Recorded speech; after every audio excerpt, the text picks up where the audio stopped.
Welcome to the Selling from the Heart podcast on the Salescast Network. You've joined a global movement of sales professionals who are dedicated to being authentic and building trust.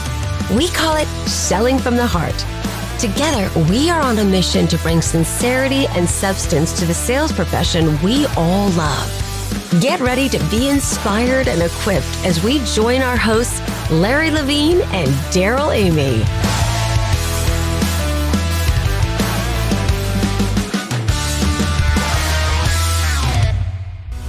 Are you ready to discover what sets the best workplaces apart?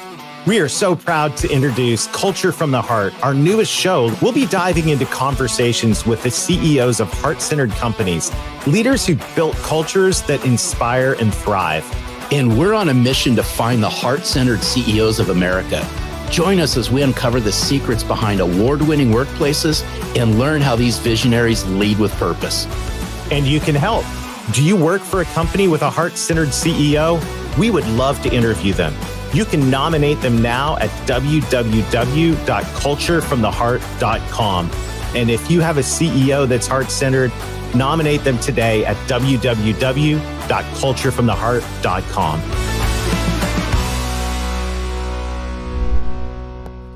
Welcome back to the Selling from the Heart podcast. Your co-host, Darrell Amy, here today with Larry Levine. What's going on, Larry? Hey, first of all, great seeing you. We're in for a treat. Get ready. Something tells me, Darrell, we're going to have some brave conversations today. Oh my goodness. Nicole Bianchi is in the house. It is going to be phenomenal. And we're having a great day here at Selling from the Heart. No, absolutely. Before we get rolling, I got to give a special shout out to somebody. And it's kind of fitting with Nicole coming on and so forth and the backstory on her last name, but Manny Riatino, Italian guy who came over to the United States, works in the food services industry. I want to give this guy a shout out because every week he cops on his calls in his Italian accent. I'm not going to do it, Darrell.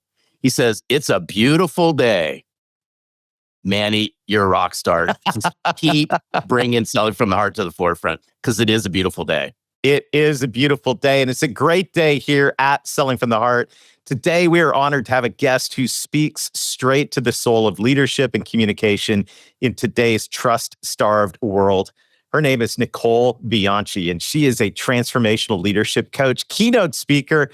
She's on a mission to help leaders and sales professionals build high-performing teams, not through pressure, but through brave conversations and authentic presence. She's the author of the powerful book, 5 Tough Talks, How to Lead Brave Conversations for Exceptional Results. This is a guide every sales leader should have on their desk. She also wrote Small Brave Moves, where she challenged us to shift from comfort to courage.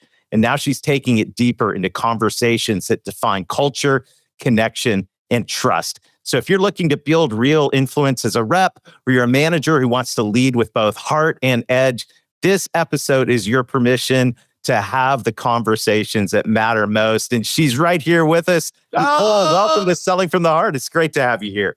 Thank you for having me. I'm excited to talk all things bravery. It's going to be good, Darrell. It's going to be good. It's going to be a lot of fun. And Nicole, as we get started, you know the conversation that every guest on Selling from the Heart answers thoughtfully and thought-provokingly. That is, what does it mean to you, Nicole, to sell from the heart? Oh, I love selling from the heart. When I think about that, I think about being brave enough to tell the truth, to share what matters, and to show up as your most authentic self. And when we're in that mode of selling, I think about what best serves the people that we're having the conversation with. And that's truly understanding the challenge and the problem that they're up against, and to be able to talk about how we can help solve that alongside of them in the partnership. Oh, it's so wonderful. I gotta hone in on one word, and you used it really fast, and that's bravery. Why'd you bring bravery into your response? I'm just curious. Because selling takes a lot of bravery. And, I mean, it does. And I know, yes, it can come more naturally for some, maybe not for all. But when I think about bravery, so many times, or having selling, we can allow fear to creep in, right? And that fear of being either too much or not enough, or shrinking our offers, or sugarcoating what we can do. And being really brave in those moments in the conversations requires us to say what needs to be said and to, I use the term talk straight, right? With clarity and kindness to let people know where they stand, where you stand, and what you think really needs to happen to ensure the success or the solve for the problem that they're trying to go after.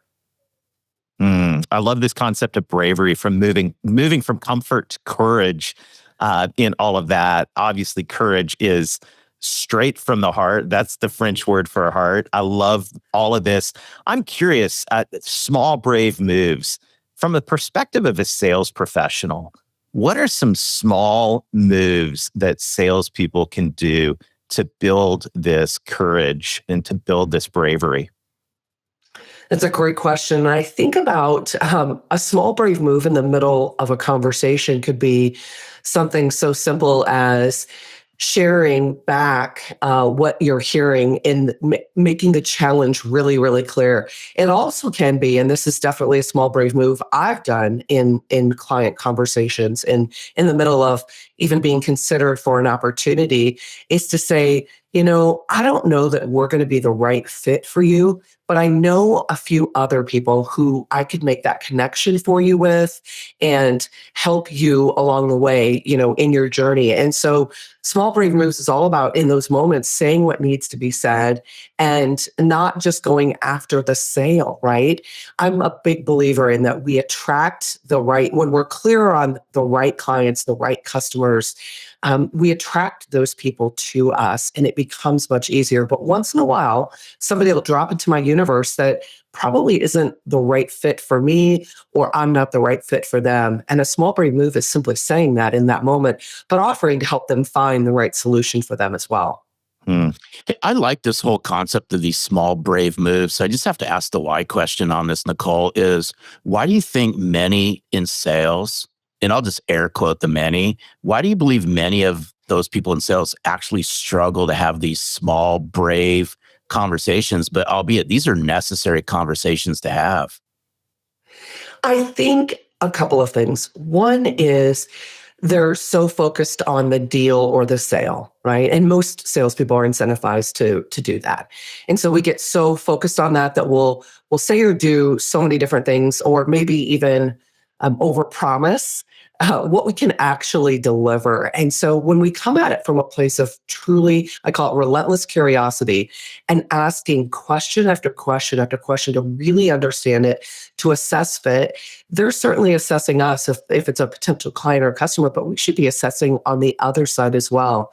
And so if we pull back and we recognize that, let me say it a different way. In the conversations where I've been just so focused early on about, like, let's just get the deal, let's get the sale, the fit and the results haven't always been the best. When I get really clear and I use curiosity and I ask the questions and I really go deep and I assess fit both sides, those are the relationships and the clients and the customers that have become true partners in our journey, that we work with over the years. So I think that's a big piece of it. That's so good. It's just making me think about all these moments in a sales conversation. And actually, Larry and I were both in one earlier today, where you have these moments where you're like, okay, what am I going to do now? I got the choice. There's a fork in the road. I can kind of back off and go, all right, or I can push in. And there's a way. There's a time for all of that, for sure. Mhm. But how do we push in a way that's brave? Because I think there's some pushing into, all of this that's born out of fear and born out of pressure and all of that. So all of this in context, but when it's time to kind of lean in and go, well, I'm not sure I agree with that. And let me, can I share an alternate perspective? How does bravery fit into those decisive moments that literally happen, I think, dozens of times a day in the life of a salesperson and, of course, a leader? Yeah, and what you're articulating is you're seeing something that they may not be seeing, and how do you share that with them? Mm-hmm. And that's actually a conversation opener that we talk about in the 5 Tough Talks. Is two of them that I find to be really powerful. Is one is, can I share something with you that you might not be seeing? And then that really opens the door and reduces the defensiveness. Another one is, can I share something with you that might be uncomfortable for you? And it's definitely for me, which acknowledges the butterflies that are flying around in our stomach in that moment as we're about to share something that could be hard for others to hear, but also hard for you to say. And in client conversations, when I'm doing the diagnosis and really kind of understanding the challenge, so we can put together, we can test some concepts in that moment, and put together some ideas and a proposal ultimately. Sometimes the leader that comes to me and is saying, listen, Nicole, I need you to come in and fix my team. My team's the problem. Here's what's going on. But as I'm listening and asking questions, sometimes that leader that I'm having the conversation with, the one that potentially might hire me, is also the problem, right? They're not modeling what they want the team to do. They're not in alignment. And so in that moment, the only way for me to be successful in the work we're going to do is to ensure that they're seeing some of that as well, and that they're willing to do the work and own their growth alongside of the team. And that is a tough conversation to have, especially in an initial conversation, right? Where we're talking about whether this could be a good fit. But I find the more clear, the more brave I am, the courage that I'm bringing into it from the heart, it helps them. It helps them see firsthand what it would be like to work with me, and that helps me assess the fit in that moment as well. The times I haven't challenged in that conversation or shared something that I'm seeing that they're not seeing and waited too long, that has not ended well for me. That doesn't, because it's too late for them to hear it. They need to hear it in the beginning if I'm seeing it. Hey, Nicole, and you know what's interesting about all of this is how you all build trust. These are these trust-based conversations. And here's probably what's playing out in the other person's head. Finally, somebody has shared with me some things that's got me to think a little bit instead of feeding me all the things that I want to hear. You're right. When we're listening, when we're relentlessly curious and we're truly listening, we're connecting dots that they're not seeing.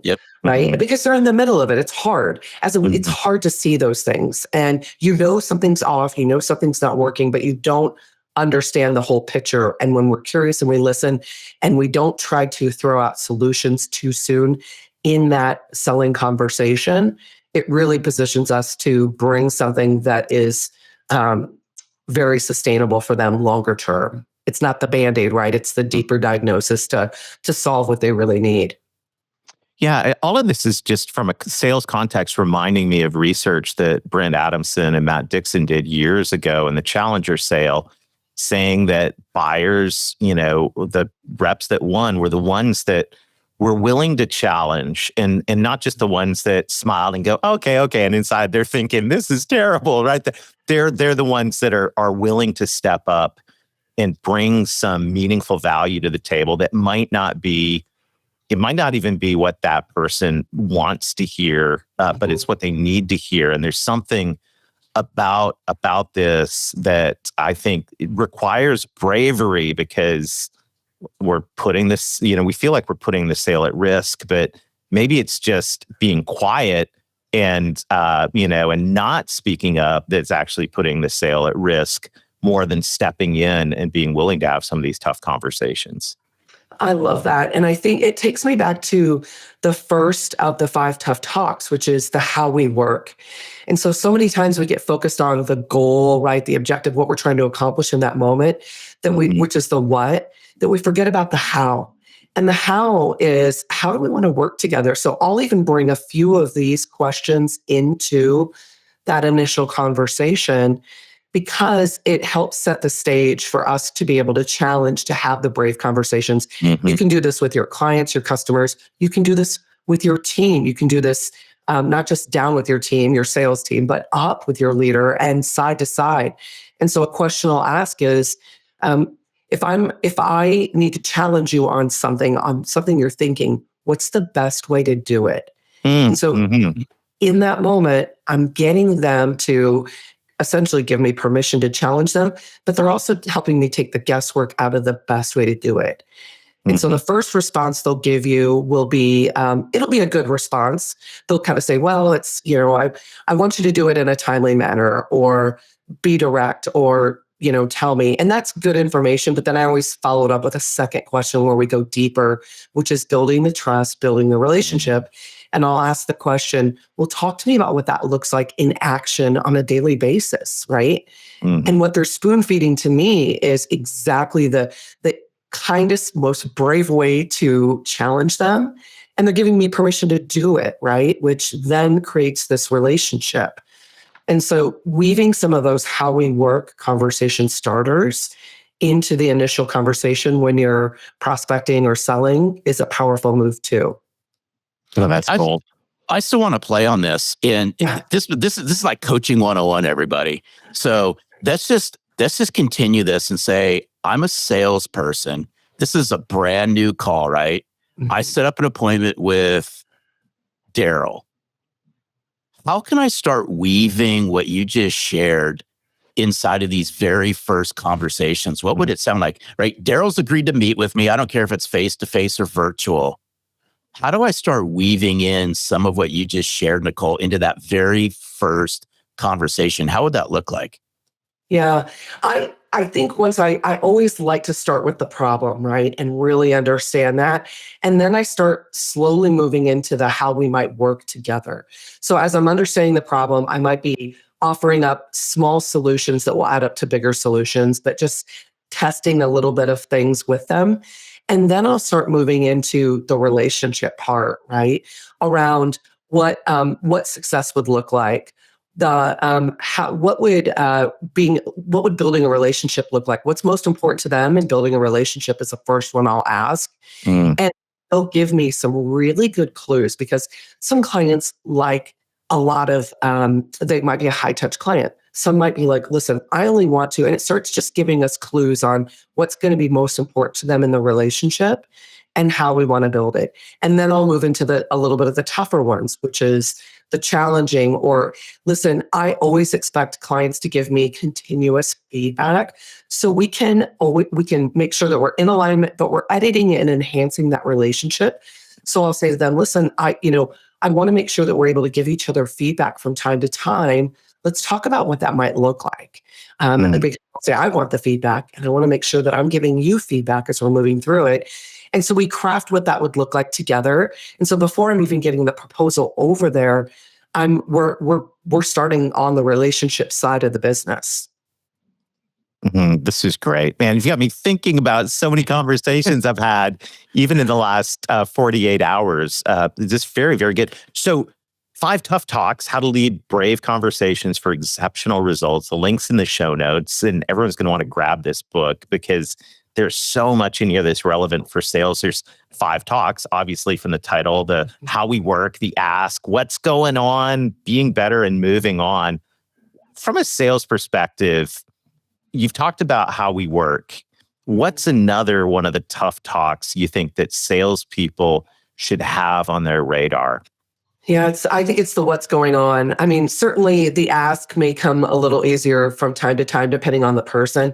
But the what's going on is such an important one. Is, I would say, the next most important. So we've had the how we work, which gets us in alignment on the work we're doing, right? So we're making sure we're showing up for each other in the way that needs to happen. What will happen, though, is every relationship gets out of sync from time to time.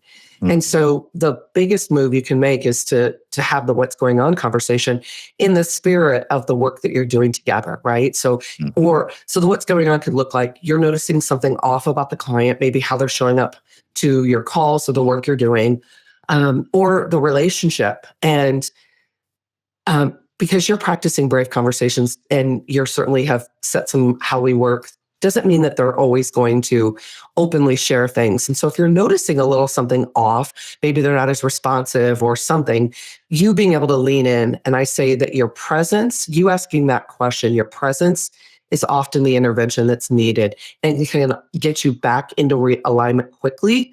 Versus so many times when we need to have a what's going on conversation, like you're sensing something, but what people will do naturally is default to, I'll just give it a few more hours or a couple more days or maybe a few more weeks, and I'm sure it'll all work itself out. And what the one thing I do know is when we don't address those potential problems, right, time doesn't resolve it very often at all. And so that would be the next most important one, I would say, is that what's going on, just to make sure we can get back in alignment to do the work that we're here to do together. Oh, I like this because I'm sitting here, I'm listening to what you're saying, Nicole, and I just think of the word ghosting, right? It's like, how many times, right, do we all get ghosted? And having the courage to ask a question like this, I got to share a quick story because it just happened actually yesterday. There is somebody who has been ghosting me for a long time, and we were deep in conversations. What's her name, Larry? No, it's not. Stop, Darrell. You're going to get me solve that problem right now. You're going to get me in trouble. No, but seriously. And this person, these were really in-depth business conversations to move something forward. And all of a sudden, radio silence. Not responding to any email, not a phone call. Of course, my wheels start spinning. So just yesterday, I'd just go, what do I got to lose? And in the subject line, I just put, are you okay? Oh. And then I just said, hey, and then I just inserted name. I just said, it's so unlike you not to get back to me in a timely fashion. I'm just making sure, is everything okay? That's all I said. It took that person literally 15 minutes to get back to me with all these apologies and all kinds of things that have happened over the last 3 weeks with something on the calendar. But it's that it's that, what's going on? Are you okay? This is, and they're tough because this is things that salespeople are thinking about. They go, I don't want to ask that because maybe I've crossed the line. Mm-hmm. Get what I'm saying? It's a great example of you don't know what you're going to get back, and you have to recognize that you might be part of the problem of what's happening, and you just have to be open. And so I always say, do not take it personally. Approach it from a neutral and objective. Yep. Be curious and listen and see what part, if it does come back that way, what part might you own in that? And it's a learning opportunity. Yep. But that's why people don't ask, because they think so many times they might be part of the problem. We tell ourselves stories in our head. Mm-hmm. And when you went back to the ghosting, I just want to highlight that actually, so 80% of us are avoiding a tough conversation at any point in time. And 50% of us actually avoid the person at any cost when we know. So it's the ghosting thing, right? Yeah. Either we're getting ghosted or we're ghosting ourselves because we're avoiding the conflict. And what's so interesting about it is neuroscience and psychologists will say that small, consistent acts of bravery actually help you recognize that fear isn't bad, but it leads to growth. So think about that. And then they go on to say that even just you imagining yourself having this conversation will help rewire your neural pathways to be braver when you actually go do it. So imagining it, walking through it, practicing it, thinking about it for a few moments before you go into it increases your courage and bravery in having the conversation that you need to have. Yeah, Nicole, this makes me think of earlier this week, I was in C12 CEO Forum, and the one of the mantras is the Buffalo culture, like run to the storm, right? And we know most times you see a storm coming, you want to just run the other way. But the buffalo knows it can't run very fast. So if it tries to run away from the storm, it's going to be in the storm longer. So a buffalo actually just turns straight towards the storm and runs. And that takes bravery and courage. And on the surface, you go, running towards a storm seems like a really dumb idea. But the reality is that storm is going to chase you. And I just think of these tough conversations we get to have in sales. And I want to just turn the focus to our sales leaders here for a second. As sales leaders are always in this, I think on a regular basis, in the being better conversation. And, there's reps. We're nervous. We don't want to have the conversation. We don't want to run them off. But the being better conversation, coach our leaders on that one, because we're in that conversation all the time. Yeah. When you see that pattern, right? That pattern of either behavior or performance that's not heading that right direction. And it's such a powerful move. And so I like to, before I head into the being better conversation, I really want them to think about. And so I'll say to the person, let's sales leader, you're having this with one of your team members. I like to say, okay, I want you to think about 3 things that are going really, really well for you right now that you feel really good about. And then I want you to come with anywhere from 2 to 3 things that you really want to focus on improving. And so it helps me see the self-awareness. So I'm not just talking at them. I want to test the self-awareness, the emotional intelligence. And if they see and they know where the opportunities are, and then because they're bringing essentially, if you think about it, their own feedback to the conversation about themselves, it lessens the defensiveness and creates this opportunity for you to really have a meaningful conversation. Okay. And then I love to pause on it. We always think we have to have one conversation and wrap it in this beautiful bow in one conversation. And I challenge leaders to think about it. Think about it as multiple conversations, right? Mm-hmm. And then the next one is have them put together an action plan. And that one, have them put together an action plan around what they're going to do, right? So you're sprinkling in some feedback, you're getting aligned on what really needs to happen. And then have them create the action plan around what that, because that's where the ownership, the empowerment's going to come from. Now, if you've had a being better conversation a couple of times, then you might be ready for, I call it the fork in the road, which is you've done all the coaching, you've done all the work, and you're like, I'm just not seeing the change. Then I get really clear and I say, listen, we're at a point where we have to make a choice here. And for you to stay, here's what I need from you, and be really clear. And if that's not something you're able to do, then let's talk about what a transition would look like out, right? And that's a very direct but very kind and clear, because you can only have so many of the being better conversations, right? Right. We're starting with the yo-yo performers, right? The ones that are like, I'm doing great for a month. Oh, okay, this is great. And then I'm dipping back down. And so the more clear, I like to be collaborative in the beginning, really coaching, giving them the opportunity to create the action, do the work, to rise to the performance we're looking for. And then if I'm not seeing it, I have to shift to a more direct, very clear conversations. Does that make sense? Yeah. Absolutely. And this is all about having healthy, assertive conversations. And I think it's just human nature. And we've been talking about it our whole time together, which has been awesome, is we've run away from these. Just imagine all the things that could happen by having these upfront, brave, healthy, assertive conversations. All the other stuff that happens when you don't have these, they start to just dissipate. Yeah. Well, what happens, Larry, is, and this is the call I get from an executive coaching standpoint, is I'll get an executive leader that needs to have the being better conversation, but hasn't had the how we work, the ask, the what's going on. And now it's that like, oh crap moment. Like, what am I going to, now I have to have this big, big, big conversation. Yeah. Okay. So having all those other ones makes the being better, or if you have to have the moving on one, so much easier because you've done the work, you've had the conversations. It's been clear. So good, Nicole. This is powerful, and I am so thankful we got to have this hard conversation here today. What are 3 things that you think Larry and I are doing well? Listen, this is amazing. I can't By the wait. way, Nicole, I have to have these small. I'm gonna diss on Darrell for a second, then we can put a bow on this wonderful conversation. I have to have these small, brave conversations with Darrell every single day because I'm just scared like none other to have these conversations with him. So I just do these small, consistent ones. It makes it all better, Nicole.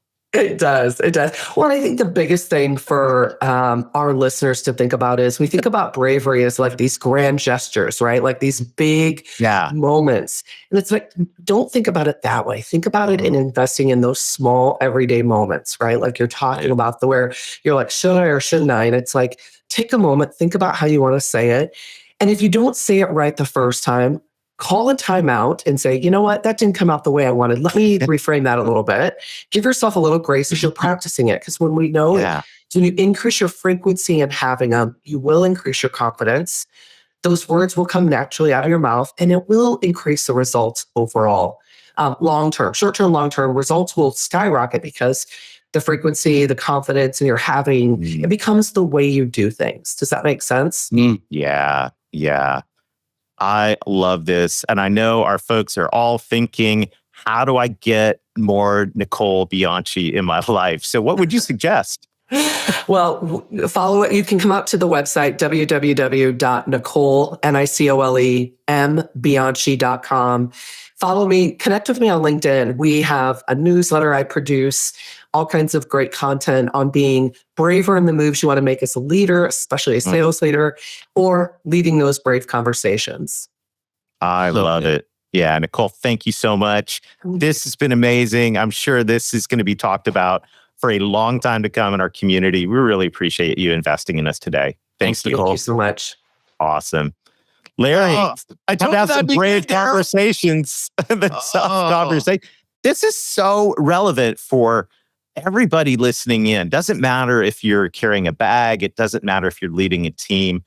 Brave conversations are crucial to being able to move things forward, especially, and what I really saw at the beginning of this is how critical it is to take these steps into these tough conversations in order to build trust. Yep. And there's so much here, and I'm really, really grateful for this conversation today with Nicole.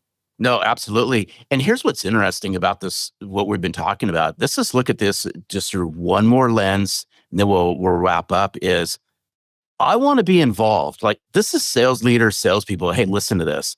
You want to be involved in these conversations, because these are the conversations that when you don't ask are happening when you're not in the room. That's right. I want to be in the room having these conversations. That's what I want us to think about. Yeah, absolutely. Well, I want to encourage you to grab Nicole's books. We're going to be talking about this, as I said, for some time. And we're talking about a lot of great things throughout this coming season. We've got some amazing guests lined up. And if there's a guest that you'd like to have on the show, we'd love to hear from you as well. You can look us up on LinkedIn, of course. And if we're not already connected, let's fix that as well. We'd love to connect with you on LinkedIn. Thank you so much for joining us today. Thank you to everybody who's sharing the podcast and leaving us reviews. It helps us spread this movement of authenticity and trust right here in the profession of sales that we all love. So until next time, keep being genuine, keep being authentic, keep building trust, make small, bold moves, and have tough talks. And most of all, Sell from the heart.